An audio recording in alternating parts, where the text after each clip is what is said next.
The morning of June 18th, 1815, was heavy with rain. The fields outside a small Belgian village called Waterloo were soaked in mud, but history was about to be written in blood. At the center of it all stood one man, Napoleon Bonaparte, the emperor who once ruled Europe, now fighting for his throne and his legacy. He had returned from exile on the island of Elba with fire in his eyes and an army at his back. Europe trembled once again.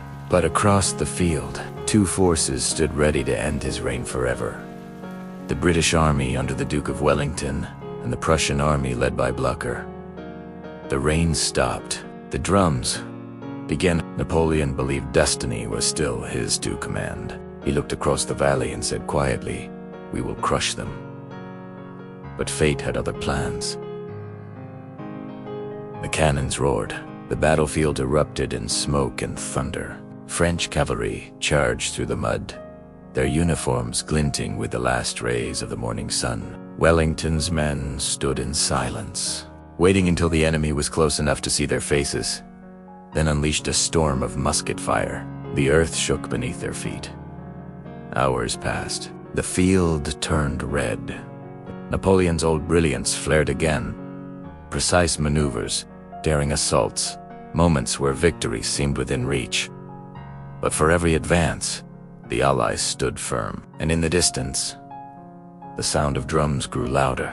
It was the Prussians arriving to finish the fight. As the sun began to set, Napoleon watched his dream collapse. His elite guards, the men who never surrendered, made one final stand. They marched into cannon fire shouting, "Vive l'Empereur!"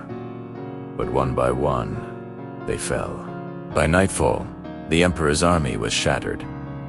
Over 40,000 men lay dead or wounded, and with them, an empire died. Napoleon fled the battlefield in silence. The man who once crowned himself Emperor of Europe was now a fugitive, hunted by the very nations he had once conquered. He would never command another army again. When he surrendered to the British, he asked to live in peace. Instead, they sent him far away, to a lonely island called St. Helena, surrounded by endless ocean. There, Napoleon spent his final years walking the cliffs, staring toward the horizon, perhaps dreaming of the day he almost ruled the world. The Battle of Waterloo was more than just the end of an empire. It was the moment destiny itself changed direction, a single day that decided the fate of Europe.